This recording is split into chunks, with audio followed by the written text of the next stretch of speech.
오히려 경쟁보다는 카드의 인프라를 타고 다니는 게 스테이블 코인이 되지 않을까 싶어요. 네, 그래서 스테이블 코인을 발행하는 사람들이 모든 상점을 연결하고 막 그 경쟁이 굉장히 치열해지고 있습니다. 네. 여러분 안녕하세요. 경제한방입니다. 요즘은 어딜 가나 이 내용을 모르면 대화에 끼기가 참 어렵습니다. 스테이블 코인입니다. 달러 스테이블 코인만 있는 줄 알았는데 최근에는 엔화 스테이블 코인, 위안화, 그리고 원화 스테이블 코인까지 뭔가 일상생활에 한 발씩 들어오는 느낌이잖아요. 그래서 오늘은 이분과 함께합니다. 이지민 스크롤 재단 한국 대표와 함께하겠습니다. 대표님 어서 오세요. 안녕하세요. 네, 자, 이 스테이블 코인 정말 코인 업계에 뭐라 그럴까요? 핫 포테이토? 뜨거운 감자 같은 뭔가 논란도 되면서 하지만 점점 실생활에 들어오고 있는 그런 느낌. 그러니까 논란이 되면서 내 일상에 깊숙이 들어오는 느낌? 네, 맞나요? 맞습니다. 저도 많이 느끼는데요. 주변에서도 스테이블 코인에 관련돼서 친구들도 물어보고요. 엄마도 여쭤보시고요. 이제 진짜 사돈의 팔촌까지 다 전화가 와서 스테이블 코인 지금 사야 돼? 라는 질문을 자주 받습니다. 그러니까 예전에는 코인 하면 네, 코인은 코인이고 우리는 우리고 뭔가 이렇게 접점을 찾기가 어려웠는데 이제는 뭔가 스테이블 코인이 활성화되고 정책적으로 이게 구현이 된다면 코인의 세상과 현실 세계 사이에 브릿지가 될 것 같다라는 느낌은 들거든요. 스테이블 코인은 이거다 한마디로 딱 정의를 하시면요. 정확하게 짚으셨는데요. 지금 우리의 일상의 세계와 이제 암호화폐의 세계를 연결해주는 브릿지가 맞는 것 같고요. 한마디로 정의를 하자면 디지털 달러, 디지털 달러. 디지털 현금이라고 정의할 수 있는 것 같습니다. 그러니까 이 스테이블 코인이 달러하고 1대1로 패깅이 돼 있잖아요. 네. 스테이블 코인 하나 주면 1달러 받는 거예요. 예, 맞습니다. 그렇죠. 네. 그걸 항상 비축을 하게 돼 있어서 전 세계에 스테이블 코인 있는 사람 다 와 해도 뭐 뱅크런 같은 거 안 나게 다 줄 수 있게끔 그렇게 그렇죠. 일단 시스템은 돼 있는 거죠. 시스템은 그렇게 구축이 되어 있는 게 맞습니다. 다만 스테이블 코인을 발행하는 주체가 테더, 뭐 서클 이렇게 있는데요. 이들이 일반인들한테 모두 스테이블 코인을 발행을 해주는 건 아니에요. 그래서 제가 예를 들어서 국민은행에 가서 네. 나 스테이블 코인 받을게라고 하고 1원을 주고 1원을 받는 게 아니기 때문에 그래서 저희가 일상생활에서 이야기할 때 뭐 디패깅이라고 하는 예. 현상들이 은행이나 아니면은 뭐 은행은 아니겠죠. 스테이블 코인을 발행하는 주체는 준비금이 충분하지만 실제로 거래되고 있을 때에는 이 수요와 공급에 따라서 가격의 변동성이 생길 수는 있기는 합니다. 그러니까 준비금을 충당해 놓는다는 게 스테이블 코인은 달러하고 1대1 패깅이니까 내가 스테이블 코인 하나 주세요 하면은 1달러를 받는 거잖아요. 네, 맞습니다. 예를 들어서 전 세계 스테이블 코인 있는 사람들 다 와 했을 때 이 사람들이 다 와서 저 달러 주세요 했을 때 다 줄 수 있게끔 그게 완벽한 패깅인 거잖아요. 근데 최근에는 디패깅에 대한 우려가 있다. 불안한 거 아니에요? 이런 것 같아요. 한국은행이 지폐를 발행을 하잖아요. 어떠한 준비금을 놓고 그래서 그 지폐를 갖고 한국은행에 모두 가서 자산을 달라라고 네. 하면은 줄 수는 있을 것 같아요. 근데 뱅크런은 은행에 있는 돈을 달라고 했을 때 없어서 뱅크런이 그렇죠. 일어나는 예. 거잖아요. 그래서 스테이블 코인을 발행하는 주체는 시장에 풀려 있는 모든 스테이블 코인과 1대1로 패깅이 되어서 모든 사람이 왔을 때 돈을 돌려줄 수는 있지만 실제로 우리가 가서 테더사한테 가서 돈 내놔라고 하는 게 아니고 거래소에 가서 돈 내놔라고 하기 때문에 시장의 변동성이 거기서 일어날 수는 있다. 네. 근데 말씀하신 것처럼 발행하는 기관에서는 이제 준비금을 어느 정도는 가지고 어느 정도가 아니고요. 준비금을 1대1로 가지고 있는 게 맞습니다. 사실 그 스테이블 코인이라는 거는 1대1 패깅이 원칙이지만 최근 보면은 초과 담보 현상, 그러니까 오버 콜라터라이징이라고 하잖아요. 왜 이렇게 담보를 조금씩 더 늘려가는 거예요? 1대1을 넘어선 범위까지? 그렇게 하는 이유가 있어요? 여러 가지 관점이 있다고 저는 보이는데요. 이제 첫 번째는 신뢰성 확보라고 생각이 듭니다. 실제로 테더는 이제 신뢰도를 확보했었던 이유가 달러를 그대로 비축하고 있다라는 관점에서 이제 시장에서 약간 트렌디한 네. 열풍을 불고 왔었는데 그렇죠. 테더라고 하면 USDT, 네. 그러니까 테더가 발행하는 스테이블 코인을 말씀하시는 네. 거죠? 예. 근데 달러를 보유하고 있다라고 이야기를 하면서 이제 점점 국채의 양이 늘어나고 있습니다. 그래서 국채도 사실은 어떻게 보면 현금성이라고는 하지만 현금을 갖고 있는 건 아니기 때문에 네. 그래서 그 비중을 초과 담보형으로 늘려나가고 있는 게 사실이고요. 네. 두 번째는 스테이블 코인의 시장이 커지고 있다라고는 하지만 아직 그 시장이 저희가 일상생활에서 쓰고 있는 거래량, 이제 현금이 돌고 있는 양의 1%도 아마 안 될 거예요. 네. 그랬을 때 이들이 충분히 시장성을 가져가서 신뢰도를 확보하고 정부나 기관에서 믿고 맡길 수 있는, 믿고 쓸 수 있는 어떠한 달러 형태가 되려고 하면은 네. 아무래도 추가 담보형으로 가는 추세이지 않나 싶습니다. 스테이블 코인이 담보를 잡고 있는 미국 국채. 최근에 근데 미국 국채에 대한 신뢰가 좀 떨어지면서 많이들 매도를 하는 세력들이 나타나고 있잖아요. 바로 그걸로 인한 어떤 패깅 메커니즘이 붕괴될 수 있다는 우려. 그것 때문에 초과 담보를 가고 있다. 그럴 그렇게 같은데요? 이야기를 할 네. 수도 있을 것 같고요. 사실 이제 국채도 어떻게 보면은 금리와도 연결이 되어 있고 변동성이 아무래도 있기 때문에 그런 것들의 리스크를 해칭하기 위한 어떠한 전략 중에 하나라고 보고 있습니다. 네. 트럼프 행정부가 이 스테이블 코인을 미는 것도 결국 누군가 미국 국채를 막 매도를 했을 때 이 스테이블 코인의 담보로 미국 국채를 매입하는 세력이 있으면 서로가 윈윈할 수 있다. 그 판단 때문에 그런 거잖아요. 네, 아무래도 많은 이제 미국 정부에서 그렇게 이야기를 대놓고 하진 않지만 많은 경제를 보시는 분들이나 네. 아니면 업계에서는 스테이블 코인을 지니어스 액트 같은 걸로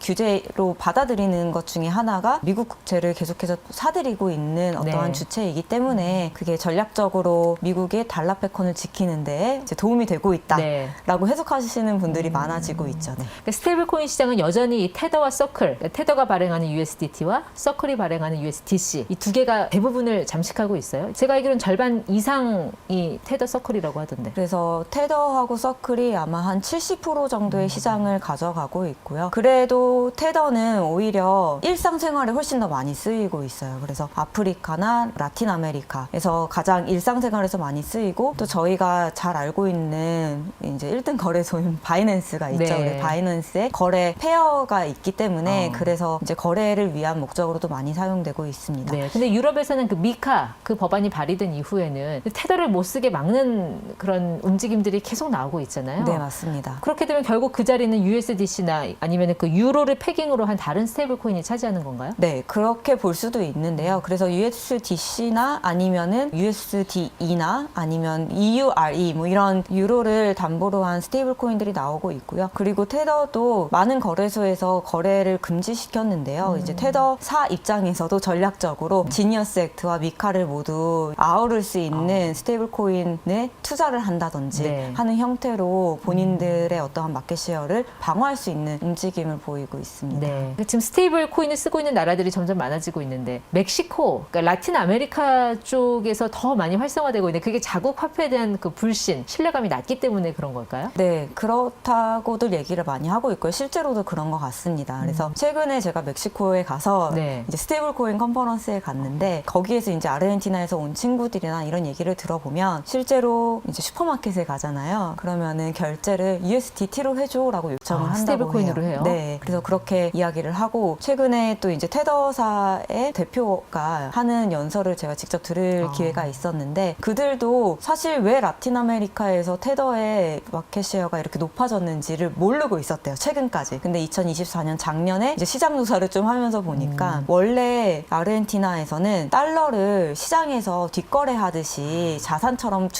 비축해오는 네. 게 어떠한 가계를 지키는 그러니까 일반 가정에서 하는 거였다고 합니다. 근데 이제 코로나가 되면서 다 락다운이 됐잖아요. 우리 시장에 못 가는 거예요, 엄마가. 그래서 우리가 빨리 달러를 사지 않으면 네. 돈이 없는데 이거 어떻게 해야 되냐라고 했을 때 이제 오히려 아이들이 되려 USDT를 사라고 이제 알려줬다고 해요. 그러면서 이제 코로나 1, 2년 동안 사람들이 시장에서 거래하던 달러를 USDT로 온보딩이 되면서 이제 엄마들이 쓰다 보니까 뭐 가게들 쓰게 네. 되고 그런 식으로 확장이 많이 됐다라고 하더라고요. 그렇군요. 우리나라에서도 스테이블 코인 쓸 수 있는 데가 있어요? 한번 써보신 적 있어요? 국내에서? 네, 저는 써본 적이 있기는 합니다. 그래서 최근에 스테이블 코인이 확산이 많이 되고 있는데 그렇게 확산되는 경로가 사실은 크레딧 카드, 신용카드이거든요. 네, 말로는 신용카드라고 하지만 체크카드와 별반 차이는 없습니다. 그래서 선불카드처럼 암호화폐, 뭐 USDC나 USDT 아니면 뭐 이더리움 이런 것들을 카드에다가 이제 탑업하듯이 이제 선불을 지급을 해놓고요. 그 카드들이 비자나 마스터카드와 연동이 돼 있어요. 네. 그래서 비자와 마스터카드가 늘 받는 모든 상점에서는 이제 결제가 가능한 거죠.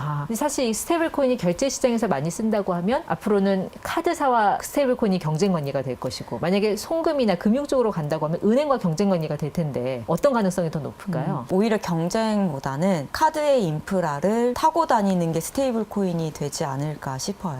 네. 그래서 스테이블 코인을 발행하는 사람들이 모든 상점을 연결하고 막 상점에 들어가 있는 막 포스 시스템을 다 대체할 수는 없는 것처럼 네. 카드망 위에 어떻게 하면은 내 스테이블 코인을 빠르게 확산시킬 수 있지라는 것들이 지금 시장에서는 가장 풀어야 되는 숙제 그리고 경쟁이 굉장히 치열해지고 있습니다. 네. 얼마 전에 출간한 그 책에 보면 저도 이 책 굉장히 흥미롭게 봤는데 스테이블 코인으로 돈을 벌 수 있는 법, 활용법 이런 걸 적어 놓으셨더라고요. 근데 스테이블 코인이 정말 돈이 돈을 벌게끔 그렇게 할 수가 있어요? 네, 최근에는 이제 저희가 회사에 제가 다니는 스크롤이라는 회사에서 좀 정의한 단어가 있는데요. 스테이블 코인 1.0과 스테이블 코인 2.0 시대 이렇게 좀 구분을 하고 있습니다. 그래서 스테이블 코인 1.0이라는 시대에서는 지금 방금 말씀하셨던 USDT나 USDC처럼 법정 화폐 담보를 기준으로 하는 결제에서 많이 쓰이는 그런 지니어스액트가 네. 규제하는 스테이블 코인이라고 하면은 2.0 시대에서는 수익형 스테이블 코인 조금 더 확산이 될 거다라고 보고 있어요. 그래서 이제 스테이블 코인을 단순히 만들려고 하면은 네. 테더는 국채를 가지고 있잖아요. 그래서 국채를 담보로 하면서 그들이 국채에서 얻는 이익이 작년에 한 2조 정도 그러니까 되거든요. 국채 이자가 수익원이 되는 거군요. 네. 근데 미국 국채 이자 한 4%대밖에 안 되잖아요. 근데 그 보유하고 있는 잔고가 엄청나기 때문에 그들의 수익률이 작년에 2조라고 해요. 아, 그래요? 근데 암호화폐 사람들은 이제 탈중앙화 이런 철학을 기반으로 하고 있잖아요. 그래서 테더사나 아니면은 뭐 서클사가 이 수익을 다 갖고 있는 거에서 조금 더 나아가서 이 수익을 소비자한테 나눠주자라는 개념을 들고 온 게 이제 2.0에 등장하는 수익형 스테이블 코인들이라고 보시면 됩니다. 그래서 그런지 이제 온체인 금융이라고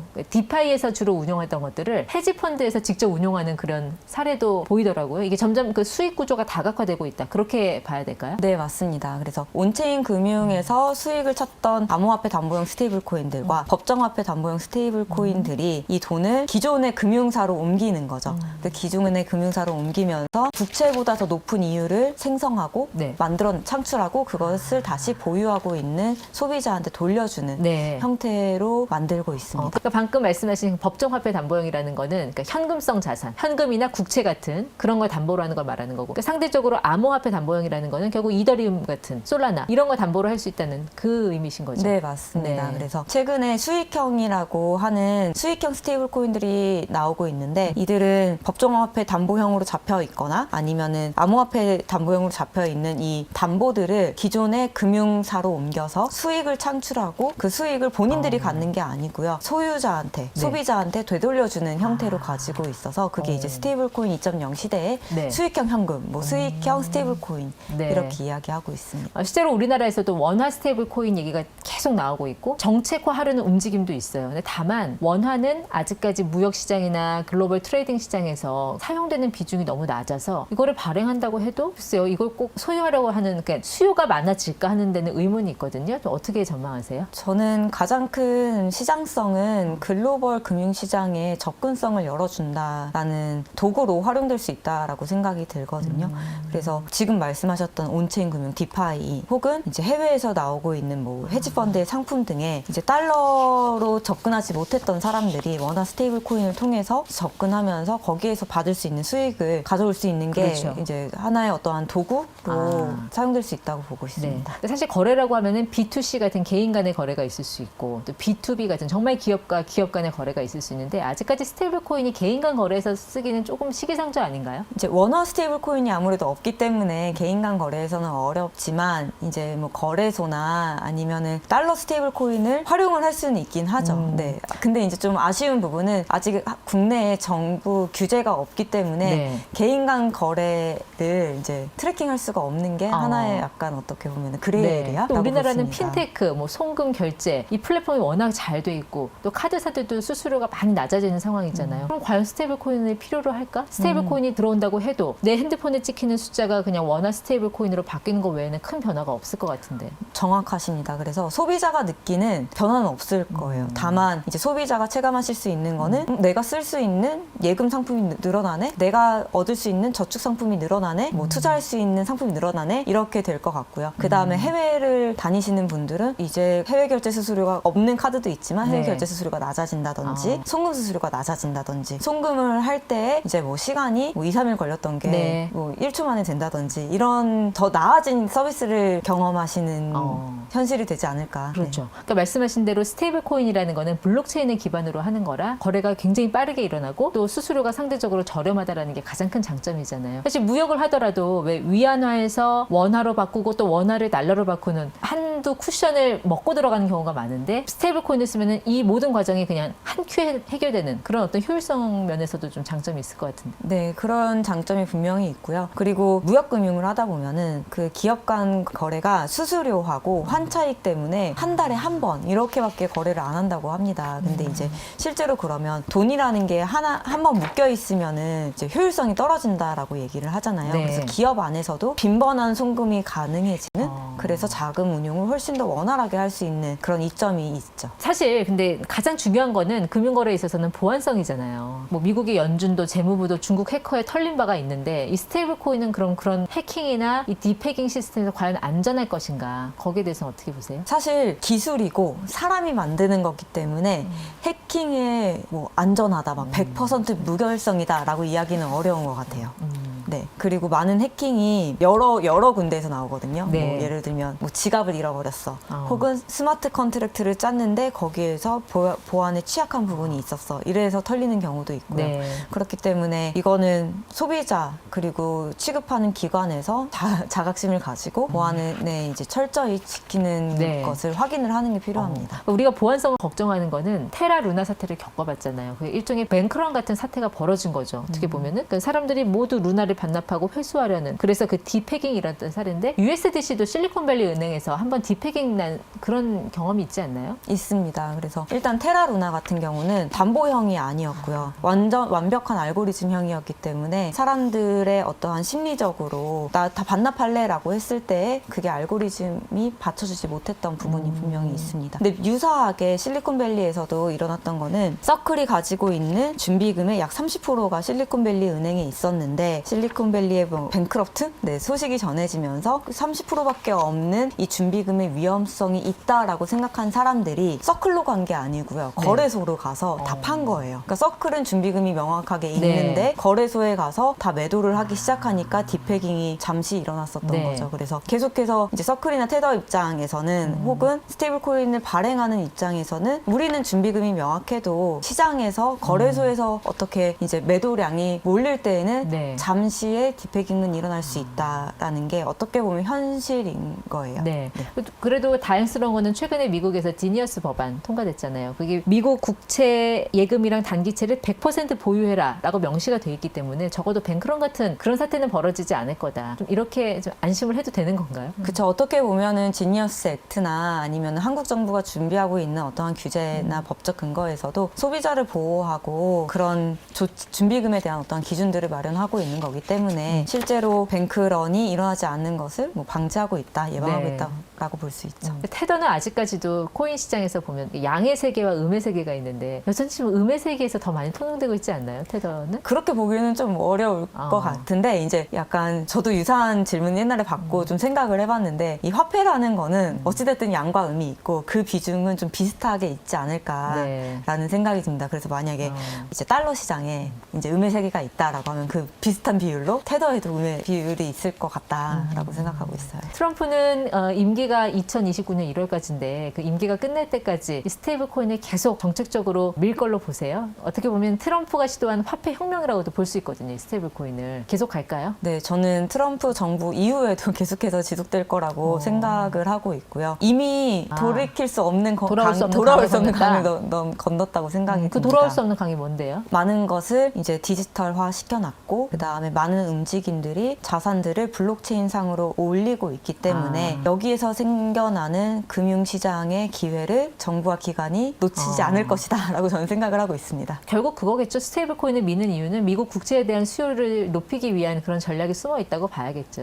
그러니까 각 나라 돈들이 다 미국으로 들어오게 하는 일종의 빨대 효과? 그거를 스테이블 코인을 찾는 거 아닐까요? 그쵸. 네. 달러 패권을 유지하는 걸로 시작을 했지만 그 시작한 어떠한 사이드 이펙트들이 네. 각국의 정부와 각국의 금융기관들이 한테 새로운 기회를 연결해주는 어떠한 기회의 장이 될 거라고 보고 있습니다. 스테이블 코인도 ETF 같은 상품으로 나오기도 하나요? 네, ETF 같은 상품의 구조를 갖고 있습니다. 그래서 한 가지 예시를 드리면 이제 제가 일하고 있는 스크롤 재단에서 네. 최근에 스테이블 코인 USX를 이제 론칭을 했거든요. 그래서 이 스테이블 코인 같은 경우는 ETF처럼 여러 가지의 어떠한 전략과 그다음에 금융 금융 자산을 한 군데에 모아서 거기에서 나오는 수익들을 소비자한테 배분을 해주고 있는데요. 이제 ETF와 비슷하다라고 하는 것은 저희가 ETF 상품을 고를 때 거기에 무엇이 들어있고 네. 그 다음에 주식처럼 한 번에 살 수가 있잖아요. 그래서 이제는 스테이블 코인들이 스테이블 코인이라는 이름을 달고 있고 나 안전해 라고 원금은 보장해줄게. 근데 거기에서 나오는 수익들은 ETF와 비슷한 구조로 가져가고 있는 거죠. 그러니까 ETF처럼 스테이블 코인을 기반으로 해서 받는 이자. 그 이자를 내 실생활에서 쓸 수 있는 분야는 뭐가 있을까요? 이제 최근에 나오는 이제 저희 회사에서도 시도하고 있는 것들이 이 수익형 스테이블 코인을 아까 말씀드렸던 카드에 연결시켜서 이제 예금처럼 네. 제 스테이블 코인 계속 돈을 벌고 있어요. 돈을 벌고 있고 저는 그거를 계속 써요. 그래서 궁극적으로는 내 돈이 계속 이자를 벌면서 저는 그것을 일상생활에서 쓸 수 있게끔 하는 게 이제 스테이블 코인 2.0에 나오는 네. 새로운 서비스들이 뭐 마일리지나 포인트 같은 개념이에요? 그쵸. 근데 포인트를 지금은 카드사에서 포인트를 받으시면 전환해서 써야 되잖아요. 네. 전환을 하지 않아도 되는 거죠. 현금으로 받기 때문에 그거를 바로 이제 일상생활에서 쓸 수 있게 되는 구조를 짜고 있습니다. 네. 이 스테이블 코인 나도 한번 사볼까? 투자해볼까? 하는 분들에게 그런데 이것만큼은 조심하세요 하고 당부하고 싶은 거 어떤 거 있을까요? 두 가지가 있는데요. 첫 번째는 스테이블 코인 자체는 변동성이 없기 때문에 이걸로 돈 벌기는 어렵다. 그렇죠. 계속 달러하고 1대1로 가는 네, 거죠. 수익형 스테이블 코인이 아닌 이상 내가 어떠한 활동을 하지 않는 이상 USDT를 산다고 해서 이게 1,000원이었다 2,000원이 되지는 않는다라는 네. 것들을 좀 염두해 주시면 좋을 것 같고요. 두 번째는 스테이블 코인도 사라지는 경우가 있습니다. 암호화폐들 중에 나왔다가 사라지는 암호화폐들이 있듯이 이렇게 어떠한 시장성과 그 다음에 준비금 그리고 준비금에 대한 어떠한 검증이 된 스테이블 코인을 중심으로 네. 투자를 하시고 활용을 하시려고 하면은 그런 걸 중심으로 하셔야지 나중에 그렇지 않은 스테이블 코인은 유동성이 없거나 아니면은 예. 거래소에서 거래가 안 되기 때문에 갖고 계신다고 한들 이제 휴지 조각이랑 비슷해지는 네. 거기 때문에 믿을 수 있는 스테이블 코인을 네. 활용하시는 게 좋을 것 네. 같습니다. 요즘 워낙 이 스테이블 코인 얘기가 뜨겁다 보니까 마치 이게 전 세계 통화를 잠식할 것처럼 또 사실 또 각국이 정책적으로 또 뒷받침하고 있으니까요. 여기에 대해서 과도한 기대를 갖고 계신 분들이 계신데 대표님 말씀대로 언제든지 휴지 조각이 될 수 있는 코인이라는 것도 좀 기억을 해주시면 좋을 것 같습니다. 네, 오늘 이지민 대표 함께했습니다. 고맙습니다. 감사합니다.